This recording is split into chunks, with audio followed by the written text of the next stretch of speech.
Dream of the Red Chamber, Chapter 49. Imagine for a second that you finally curated the perfect life. You're living in this incredibly beautiful, secluded estate, the Grand View Garden. You've got your best friends, your routines, your inside jokes. You really feel like the cast of characters for your life is set. It's comfortable. It's safe. Exactly. And then literally overnight, the gates just throw open. And we're not talking about a casual visitor or two dropping by for tea. No, not at all. It's a flood, a literal crowd of long-lost relatives, these beautiful cousins, and just a ton of new personalities that completely upend the dynamic. It creates a moment of unprecedented liveliness. But you're right, it is a total disruption of the status quo. And if you look at the timeline of the Jia family saga, this moment feels, well, it feels like the absolute peak. The peak of their prosperity, their artistic spirit, just general happiness. It really is the zenith. What's so fascinating here is that the author, he essentially decides that the garden wasn't crowded enough with talent. Right. So he introduces this massive influx of new characters all at once. And why this specific moment represents a kind of golden age for our main protagonist, Bao Yu, and the 12 Beauties. We're going to talk about a major breakthrough for an aspiring poet, a pretty wild coincidence that brings three different families together, and Bao Yu's total existential crisis about beauty. And, of course, the intricate politics of who gets to sleep where. Which, in a house this big, is basically blood sport. Room allocation is high politics. Definitely. I can only imagine.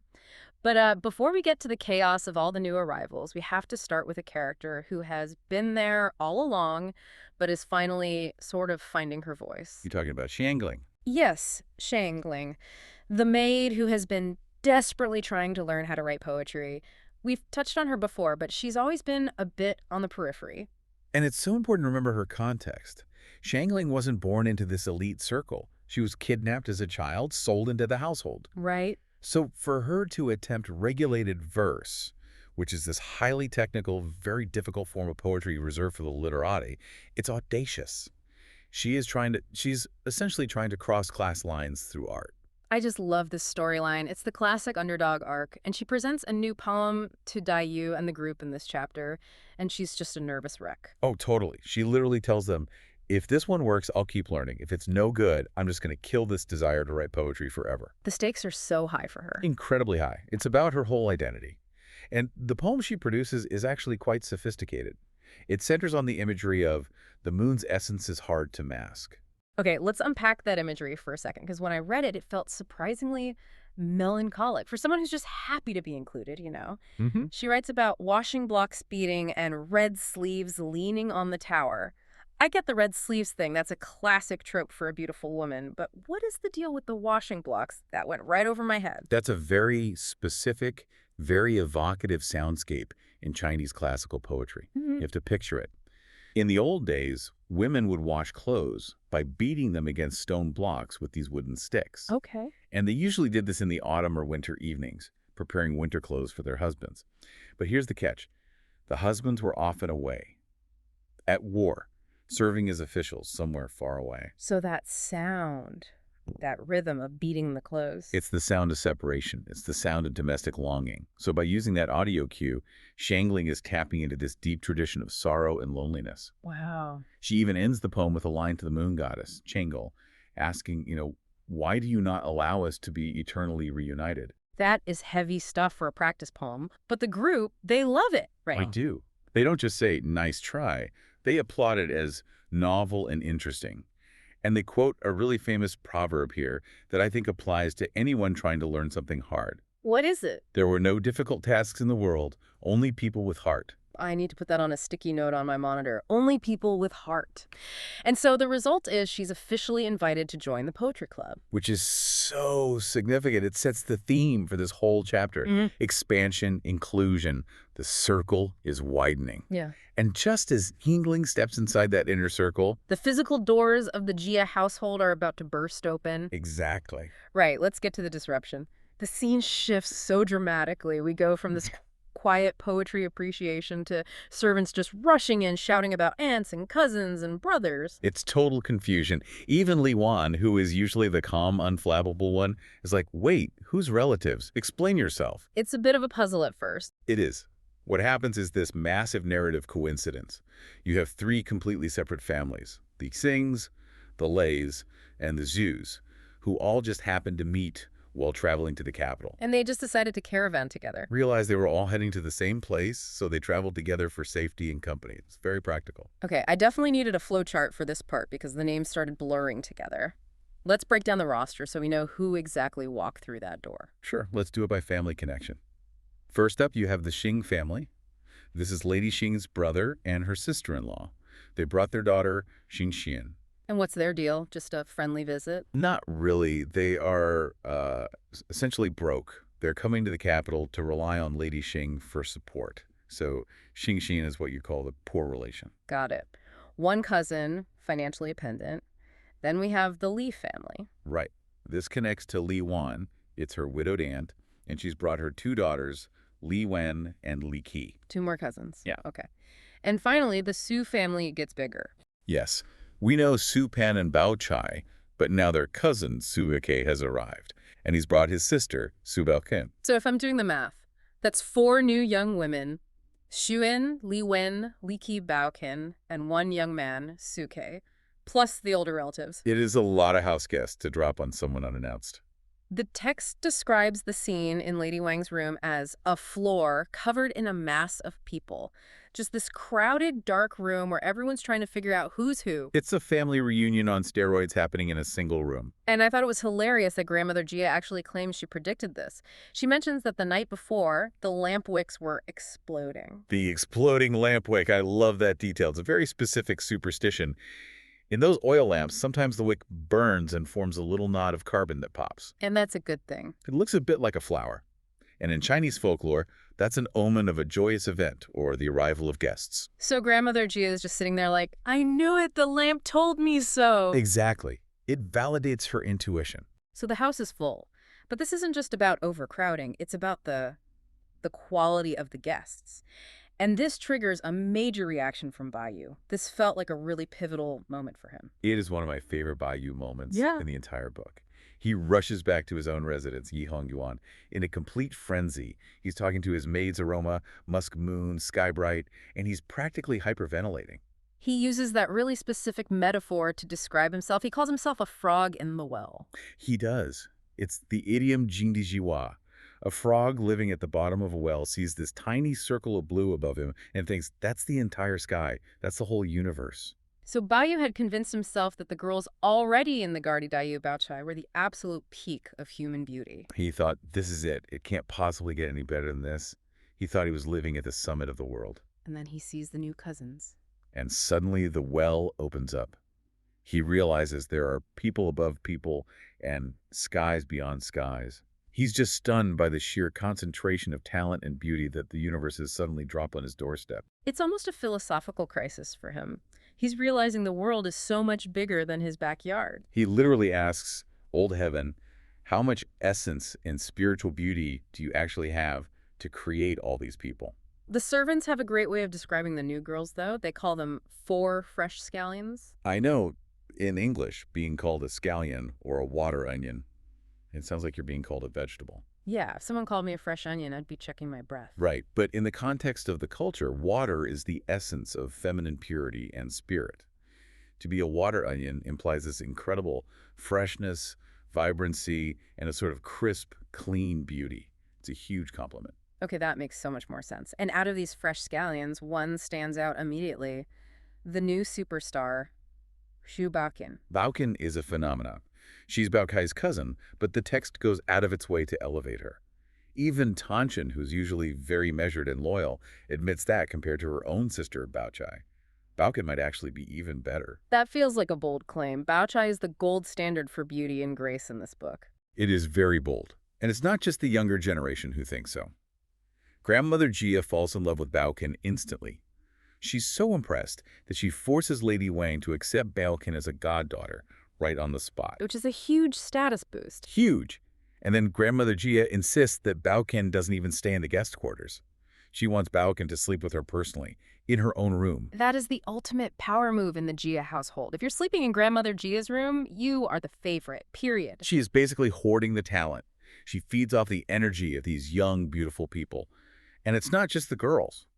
Bao Yu is also really impressed by the male arrival, Zhu Ke, He notes that Sukike looks dignified and refined. which is some heavy shade being thrown at Su Pan, the actual brother. Oh, absolutely. Supan is the boorish, chaotic brother. Yeah. So Bao Yu is basically saying, finally, a male relative in the Su family who isn't a total disaster. It just reinforces his worldview that essence or spiritual beauty isn't distributed logically by family. It just pops up in unexpected places. So we have this influx of people. The excitement is high. But now comes the headache.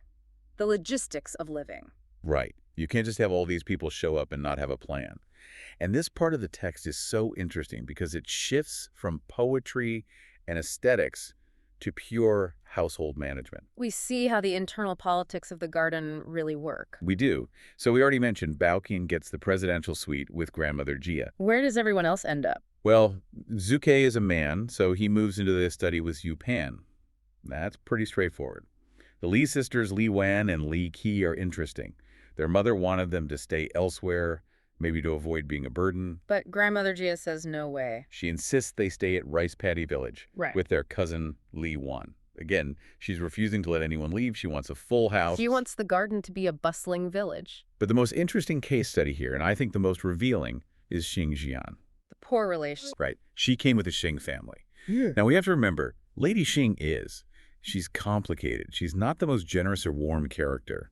And Xuyin's parents are described as difficult people who have mismanaged their money. So Shuyan gets sent to live with Yingchen. But then Feng Ji steps in, and I think this is a really surprising moment for her. We usually see her as the Iron Lady, the ruthless manager. We do. But here we see her emotional intelligence. Feng Ji analyzes Xuan. She realizes that even though Xuan comes from this difficult family, the girl herself is gentle, unassuming, and kind. She's not like her parents or her aunt. And Feng Ji does some mental math. She knows Lady Xing isn't going to provide for Xuan properly. And Xuan is too polite to complain. Exactly. Feng Ji thinks, if I don't help, this girl is going to be bullied or she's going to suffer in silence. So she decides to offer Xuan a monthly allowance out of her own discretionary funds. On top of what Ying Chen already gets, that's actually really touching. It feels like a mix of genuine pity and smart strategic peacekeeping. It's smart management. Feng Ji knows if Xuan is miserable, it creates tension. Yeah. But it also shows that Feng Ji values character. She spots that Xuan is a warm and thick person, meaning reliable and good-hearted, and she rewards it. It's a moment where the shark shows some softness. Okay, there's one more straggler in this housing shuffle, Shi Xiangyan. Ah, yes. The narrative mentions that her uncle, Xinai, is being transferred to a provincial post. He's leaving the capital. So Xiangyan is effectively left behind. In a way. Grandmother Jia wants to keep her, of course. They were going to set up a separate residence for her, but Xiangyan insists, quite stubbornly, that she wants to live with Bao Chai. She just wants a slumber party every night. Pretty much. So now you have Bao Chai, Shang Yun, and potentially the new arrivals all clustering together. The density of talent in these rooms is getting ridiculous. This brings us to the inevitable conclusion, the poetry club. It was already the heart of the garden, but now it's massive. Tanshin and Bao Yu have a conversation about this, and Tanshin is thrilled. She says, our poetry club is going to prosper now. She credits Bao Yu's enthusiasm for summoning these people. Like he manifested them through sheer force of will? So they start counting heads. What's this new roster look like? It's practically a sports team. It is. You have Li Wan as the eldest, the leader, then the original core. Bao Yu, Dai Bao Chai, Tanshin, Yingchun, Shichun, and Zhang Yan. That's 8. Okay, and the new recruits. Bao Qin, Xing Shuyan, Li Wen, and Li Qi. And don't forget Shengling, who has now leveled up enough to be a member. That's 13 people, the power 13. A baker's dozen of poets. And the text points out something really lovely about the demographics here. Except for Li Wan, who's a young widow and slightly older, everyone else is between, 15 and 17 years old. That's a tiny age gap. They're basically all peers. Right.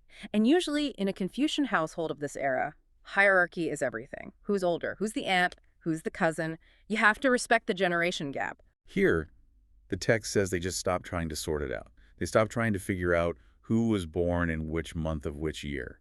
They just call each other brother and sister indiscriminately. That feels really significant. It's like the garden has suspended the rules of the outside world. It blurs the lines of the specific family branches, Jia, Wang, Shu, Li, Shi, and just blends them into one massive, youthful generation. It's a horizontal society in a very vertical world. Kunshin suggests they delay the next meeting, though. Why wait? She wants a full house session? Dayu's been recovering from an illness as usual. Shang Yin hasn't fully settled in yet. Tanshin argues that they should wait until everyone is comfortable and present. She wants the grand unveiling of the new, expanded club to be perfect. It's all about the aesthetic of the moment. It feels like they're building up to a festival. It is a festival of youth, and I think that's why this chapter resonates so much with readers. I mean, if you step back and look at the whole novel, Dream of the Red Chamber is a tragedy. We know the decline is coming. The family is rotting from the inside. Finances are collapsing. Political enemies are circling. But here, in chapter 49, It's the calm. it's more than calm. It's the zenith. The garden is full. The winter scenery is beautiful. Everyone is young, beautiful, and relatively happy. The only problems they have are, how do I write a better couplet than my cousin, and where is everyone going to sleep? Exactly. It's a rare moment of unity. You have all these major families under one roof living in harmony. It highlights the protective bubble of the Grandview Garden. Meanwhile, okay, imagine this for a second, a world made entirely of glass. It's the dead of winter, snowy, white, just pristine. And you've got these like vibrant bursts of red plum blossoms just cutting through all that white. The fashion is, I mean, unbelievably high-end. We are talking couture that costs a year's salary. Right. And the conversation is just whiplashing between intense academic literary theory and this really dangerous, cutthroat household politics. It sounds like a paradise, visually. But, you know, as is typical with Dream of the Red Chamber, that glass world is transparent for a reason. And fragile. It's so fragile, and everyone inside is being watched. And we're looking at a specific set of texts that covers a snowy party, some new cousins, and just a massive shift in the power dynamics of this family. We're talking about how a specific type of duck feather can completely destabilize a family hierarchy. We're talking about how a truth bomb about servants reveals, you know, the rot underneath all that luxury. We are finally addressing the whole frenemies arc between the two female leads, Lin Da-yu and Xu Baojai, because something huge happens here. It really is a masterclass in social signaling. We're going to see how frenemies become sisters, how clothing is used to assert power, and how a literary reference can explain a romantic reconciliation. So let's set the scene. It's the glass world, snowy red plums. The vibe is, it's high energy. Yeah. But it starts with this very intense, very nerdy debate between two characters who couldn't be more different. Shangling and Xingyan? Yeah. Right. So first, you have Zhengling. She's the kidnapped girl turned concubine. She has this tragic backstory, but right now, in this moment, she is manic about one thing. Poetry. She wants to learn to write poetry. She is the eager, desperate student. She's like that kid who sits in the front row and reminds the teacher to collect the homework. Yeah. She is all in, and she Yeah. decides the best person to teach her is, well, not the steady, reliable teacher. No, she corners Shi Jianyan. Now, Xianyan is the wealthy, tomboyish cousin who, and the text is very explicit about this, is extremely fond of talking. So you put the obsessive student with the obsessive. The obsessive talker, exactly. It sounds like a recipe for insomnia. It is chaos. The text says they discuss poetry day and night. They are literally keeping the rest of the house awake. I mean, you can just picture them high-fiving over metaphors at 3 a.m. But what I want to focus on is what they're debating, because it's not just nursery rhymes. The text gives us a whole syllabus. Yeah, I saw that list. They mentioned Du Fu, Wei Yingwu.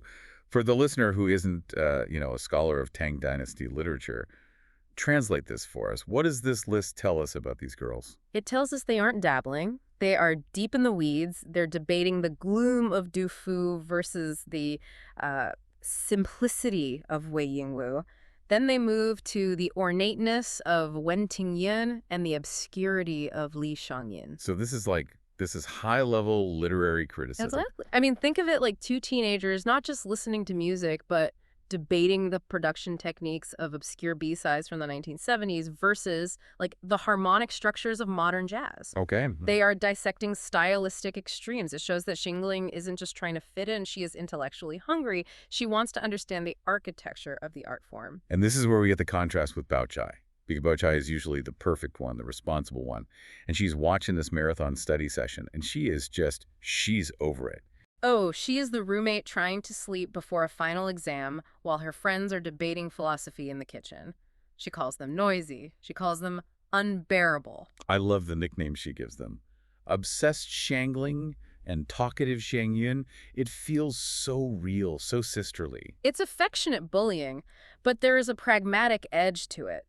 Bao Chai asks them a very pointed question. Why are you obsessing over dead people, meaning the ancient poets, Right. when you have living experts right in front of you? Meaning herself and Dayu. Meaning herself and Dayu. It's a bit of a flex, but it establishes the baseline personality types before all the chaos starts.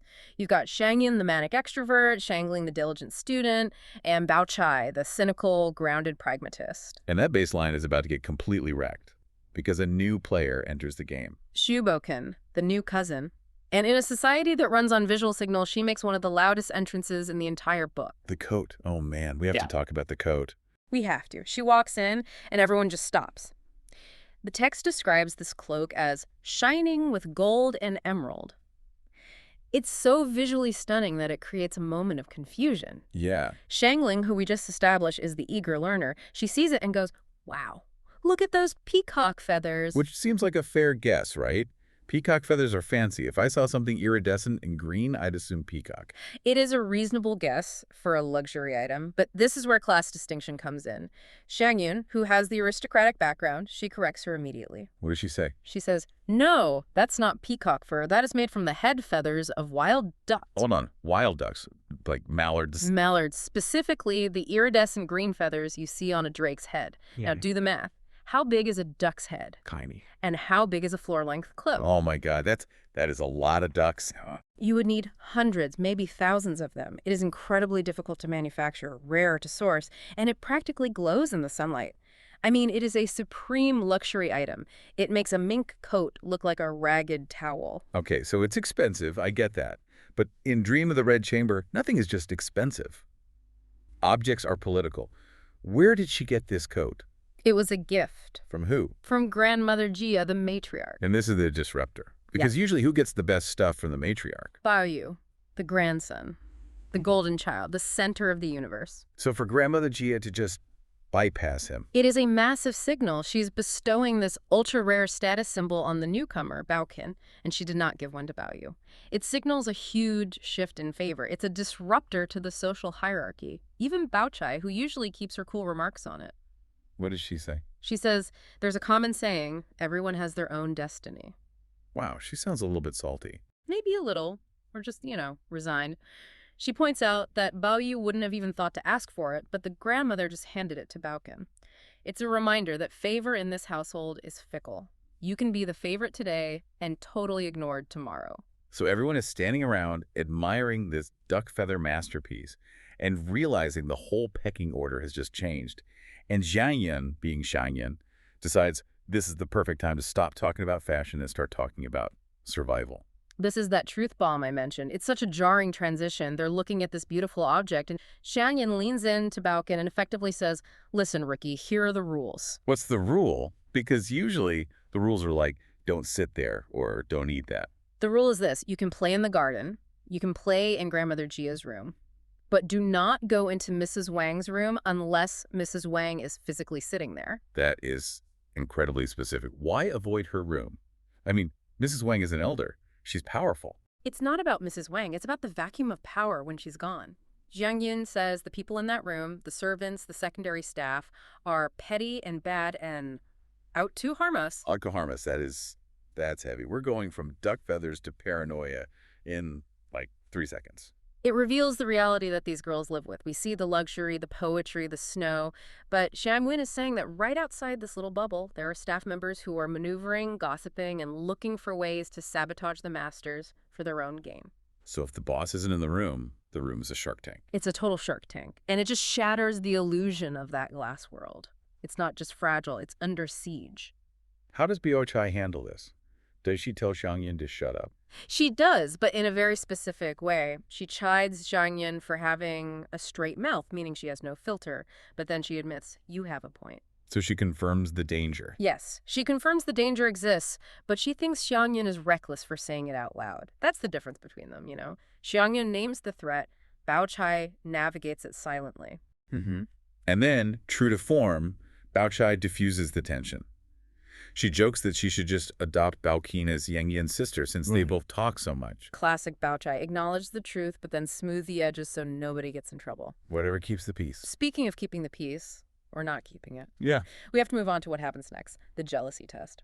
Because with Baoqin getting all this love and this fancy coat, the household is just waiting for the other shoe to drop. Right. The household knows its history. Specifically, they know Lin Dayu's history.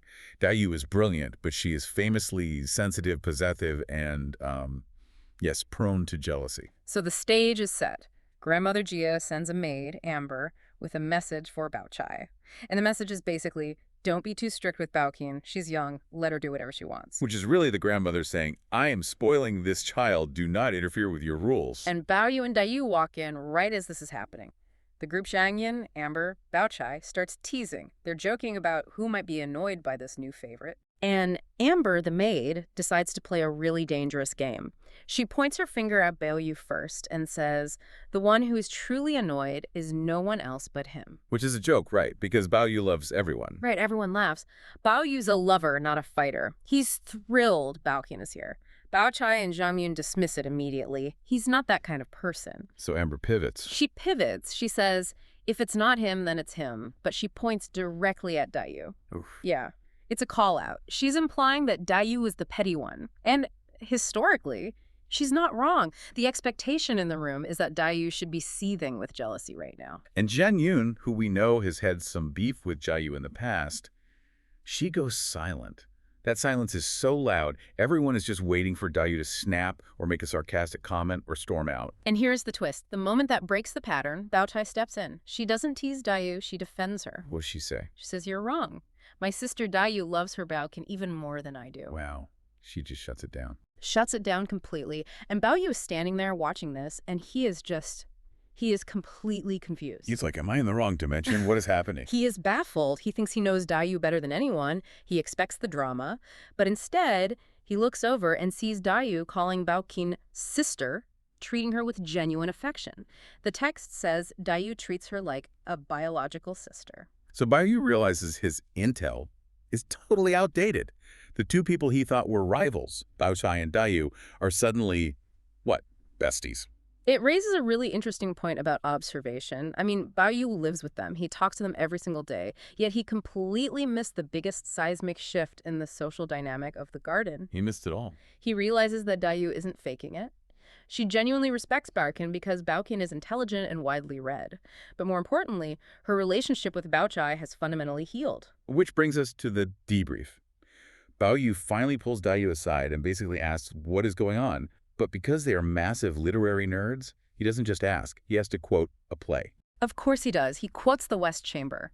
He asks her, when did Meng Guang accept Liang Hong's tray? Okay, help us out here. Accept the tray. What does that mean? It's an allusion to a famous story from the Eastern Han Dynasty about a couple, Meng Guang and Liang Hong. The story goes that the wife, Meng Guang, respected her husband so much that when she served him food, she would raise the tray to the level of her eyebrows. Raising the tray to the eyebrows. Exactly. It became a classic idiom for marital harmony and, extreme mutual respect. So Bao Yu is asking Dayu, when did you get married? Cheeky, right? He's effectively asking, when did you two become this devoted couple? Or, in their context, when did you drop the hostility and become allies? Such a good line. And Dayu actually gives him the answer. She explains the pivot point, the wine game incident. This is so crucial. In a previous chapter, during a drinking game, Dayu accidentally quoted a line from a forbidden romantic play, actually from the West Chamber, the very same book Bao Yu is quoting now. Which was a huge slip-up. Good girls weren't supposed to read that stuff. It was social suicide if she got exposed. And Bao Chai caught her. But, and this is why Dayu changed too, Bao Chai didn't expose her to the elders. She didn't use it as ammunition. She protected her. She protected her. She took Dayu aside privately and counseled her very gently, just advising her to be careful. And then later, when Dayu was sick, Bao Chai sent her bird's nest soup, a very expensive health delicacy. The bird's nest soup. The universal language of, I care about your immune system. It totally worked. Dayu admits to Bao Yu, I used to think she was hiding treachery. She thought Bao Chai was a snake in the grass. But now she realizes Bao Chai is genuinely a good person who looked out for her when she was vulnerable. And Bao Yu's reaction to this. Pure relief. He just says, the case is closed. He's so happy that the two women he cares about most are no longer at war. He feels like the world is finally at peace. But, and there is always a but, in Dream of the Red Chamber, Always. this happiness is immediately undercut. We can't just have a nice moment. We have to talk about the physical toll. Yeah, this is the sorrow beneath the joy. Just as they are celebrating this new sisterhood, the mood dips. Dayu starts talking about Bao Qin, and she gets incredibly sad. She realizes Bao Chai has a cousin, Bao Qin has a sister, everyone has a family network except her. She's an orphan. She's alone. And Bao Yu looks at her, really looks at her, and notices she doesn't look good. He says, "You are thinner this year than you were last year." He urges her to take care of herself, to stop seeking out sorrow. He treats her sadness like it's a bad habit she can just quit. And then Dayu says something that I found just haunting. It might be one of the saddest lines we've read so far. She gives this physiological update on herself. What does she say? She says, "Recently I feel just as much heartache, but my tears seem to be fewer than last year." It is devastating. The heart still aches, but the tears don't come. And Bao Yu tries to logic his way out of it. He says, "Oh, that's just because you're used to crying.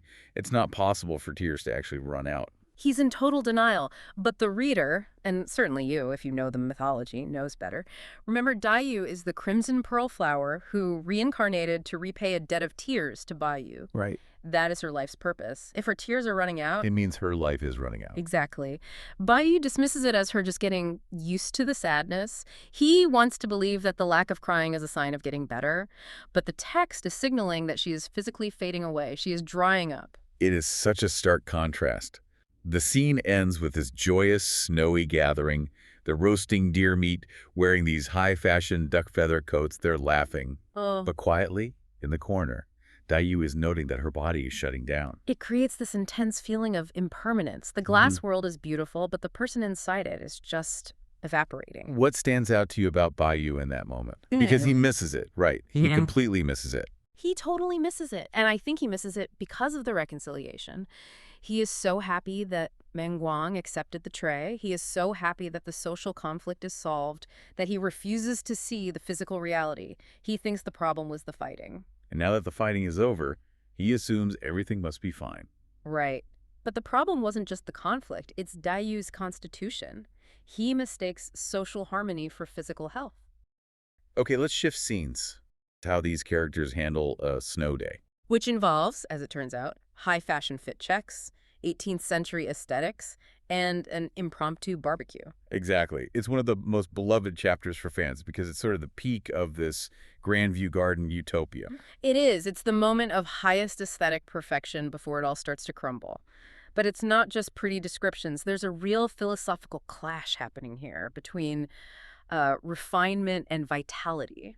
Okay, so let's start with the visuals, because the source material spends so much time on what everyone is wearing, it feels like an 18th century runway report. It's so deliberate. The scene opens, everyone's gathering in the garden, and the text tells us that almost all the sisters, the young ladies, are wearing these red 8-felt or feather satin cloaks. So visually, you've got this vast white expanse of snow, and then these pops of striking red moving through it. Red against white. It's a classic contrast in Chinese aesthetics. Purity versus vitality, cold versus heat. But if you look closer, that uniformity is actually a setup. A setup to highlight the characters who don't fit in. Okay, so let's talk about Lin Dayu.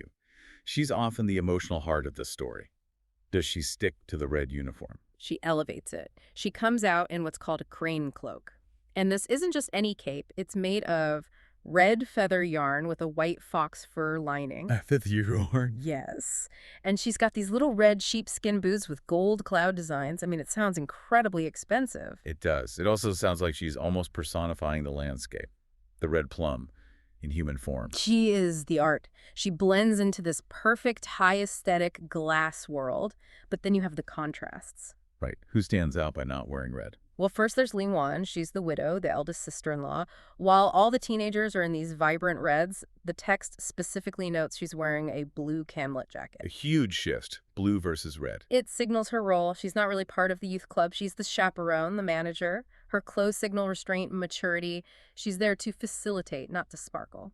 And then there's Subi Baochai, Dayu's main counterpart. What's she wearing? A lotus blue cape. But here's the key detail. The text says it has imported yarn patterns. So it's understated, but the material itself screams wealth. It's that quiet luxury idea we talk about now. She doesn't need to be flashy. Exactly, she's secure. But then, for a dose of reality, we have Xing Shuyan. Right. She's a relative, but she doesn't have the same money. And the text is actually pretty brutal about it. It just notes that while everyone else is draped in furs and imported fabrics, Shuyan's still in her old everyday clothes. No special snow gear. Wow. So you have this couture snow party, and one girl is just shivering in her regular jacket. It reminds you that this glass world isn't for everyone, even inside the family. But the character who really just shatters the whole visual rhythm is Shi Zhengyan. Oh, yes. When they compare to Sun Wukong, the Monkey King. That is not a typical compliment for a noble lady. No, but it's affectionate here. Dayu laughs and calls her Pilgrim's Son. Xingyan arrives wearing this massive black and gray squirrel coat with a huge hat. She looks like a giant furry ball. Almost comical compared to the sleek red capes. But there's a reveal, isn't there? It's not just about looking silly. Right. She laughs and says, "Look at how I'm dressed underneath."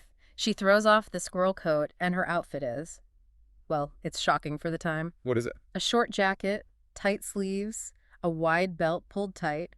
She's essentially cross-dressing. It's a martial, boyish look. The text even describes her as having a wasp waist and ape back.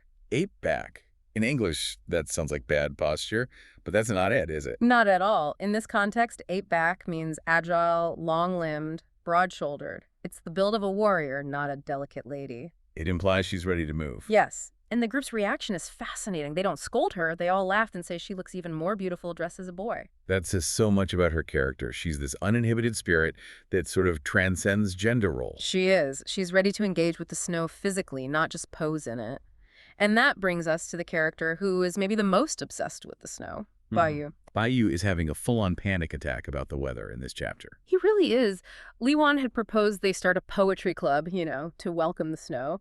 But Bayu is so anxious that the snow will melt before they can enjoy it. He's up all night.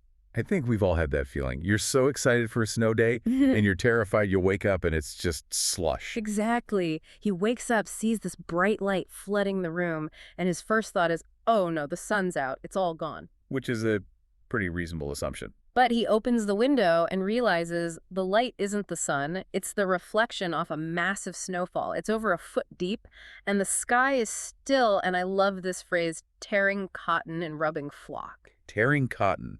That is so tactile. You can feel how thick and heavy that snow is. It creates this sealed-off world. This is where Bayu says he feels like he's inside a glass box. Everything is pristine and perfect. So Bayu needs the perfect outfit for his glass world.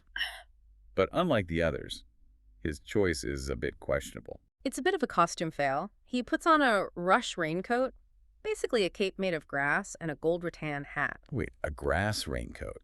In the snow. Isn't that what a fisherman would wear? Precisely. It's peasant gear. For him, it's an aesthetic choice, rustic and romantic. But the servants just burst out laughing at him. It's rich kid cosplay. He's dressing up as a fisherman to walk around his private garden. Totally. But he doesn't care. He heads out, and this leads to one of the most famous aesthetic moments in the whole novel.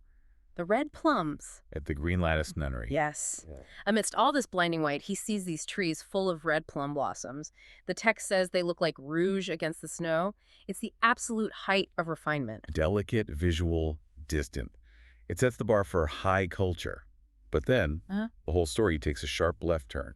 We go from delicate plums to... carnage. The feast. Everyone gathers for breakfast, and Grandmother Jia is laying out the menu, and you see a real split in the diet based on age. Right. For the elderly, it's steamed lamb with cow's milk. It's medicinal, soft, safe. But for the young people, she has something else. Fresh venison. Deer meat. And normally, the kitchen would prepare this in some refined, complex way, but Baoyu and Jane Yun, our Monkey King, they have a different plan. They go rogue. Completely. They're whispering, conspiring. They don't want the kitchen to cook it. They ask for a piece of raw meat to take into the garden and roast themselves. That is the 18th century equivalent of ditching a fancy dinner to go gruel burgers in the backyard. It is, and it causes a mini scandal. Lin Dayu overhears them and jokes they're going to eat it raw, like savages. And a servant actually believes her. Ganti Li panics. She says, you can't eat raw meat, you'll get sick. It just shows how far outside the norm this is for them. But they do it anyway. They get an iron stove and some forks and set up right there in the snow. And it's such a visceral scene. You have Bao Yu, Xiang Yun, and then King Fengji's chief maid joins in. She even takes her bracelet off to get her hands dirty. And it's smoky, right? It's messy. Totally. The smell of roasting gamey meat is wafting through this pristine glass world. It's a sensory invasion. They're physically cooking, which is not something aristocrats did. And yet, everyone wants in. Even the super refined Baoken gets convinced to try a piece. She does, and she admits it's delicious. Then Fengji, the manager, shows up and says, "You're eating the good stuff without telling me," and she joins right in. So you've got this huddle of nobles crouching around a stove in the snow, tearing into roasted deer. It's so primal. But Lin Daiyu is not a fan. No, she's not. Daiyu represents the high culture side of the argument. She looks at them and is just horrified. She jokingly calls them a bunch of beggars. She literally says, where did this group of beggars come from? And that they've defiled the place with the smell of meat. She's basically saying, we're supposed to be writing poetry about snow and plums, and you guys are making the whole place smell like a barbecue pit. It's a total clash of values. But Jian Yin, while chewing on venison, delivers what I think is the key insight of the whole chapter. I agree completely. She wipes her mouth and she says, true scholars are naturally uninhibited. True scholars are naturally uninhibited. That feels like a thesis statement. What is she really arguing? She's challenging the whole definition of refinement.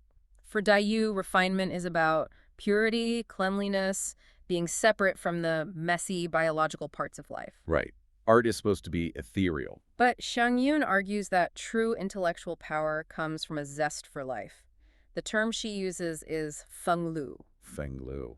What does that mean exactly? It's tricky to translate. It means something like wind and flow. It suggests being dashing, unconventional, following nature's course. It's more of a Taoist freedom than a rigid Confucian ideal. So being a scholar doesn't mean you have to be frail or stuffy. She actually calls the others fake high-minded. She says, we're eating this meat now, but later we will have embroidered thoughts, beautiful poetry.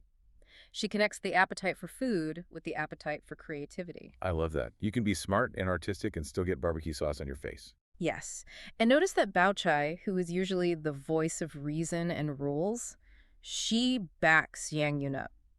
She jokes, okay, but if your poetry is bad later, you'll have to chew on snow-covered reeds as punishment. A fitting punishment. If you eat the meat, you better bring it to the poetry contest. It validates the whole thing. The meat is fuel for the art. You can't create if you aren't willing to engage with life in a messy, direct way. So the barbecue ends. They wash their greasy hands, and then we get this little mystery subplot. Right. Pinger, the maid, goes to put her bracelet back on, and one is missing. Now, normally, a missing gold bracelet would trigger a massive investigation. Accusations, beatings. But watch how Fengji, the manager, handles it. Everyone starts looking, and she just says, stop. Don't look for it. Why? Is she just dismissing it? No, she's being all powerful. She says, I know where it is. Just go write your poetry. It will turn up in 3 days. That is such a power move. It's total confidence. She's implying she knows the household so well. She knows the servant dynamic. She probably knows exactly who took it. She refuses to let a petty theft ruin the party. She's saying, I'll handle the dirty work. You all go be artists. Exactly. So the group moves to the Green Boya Hermitage, the Luxuan, for the main event, the Poetry Club. And the setup sounds pre-cozy. The text says they have underground heating, so the floor is warm even though it's freezing outside. And Lin Leiwan, our manager in blue, sets the rules. It's going to be linked verse. For anyone not familiar, how does that work? It's basically poetry improv. One person writes a line, and the next person has to immediately come up with the next line that follows the rhyme and meaning, and so on. It's a relay race. So no time to sit and think. You have to be quick. Very high pressure. And to make it harder, they're limited to a really restrictive rhyme scheme, the tu shao category. Okay, so the pressure's on. They've had their feast. They've had their inspiration from the glass world. And now they actually have to perform? And that is exactly where the chapter leaves us hanging. They're all just standing there, looking at the rhyme scheme, about to figure out who goes first. A classic cliffhanger.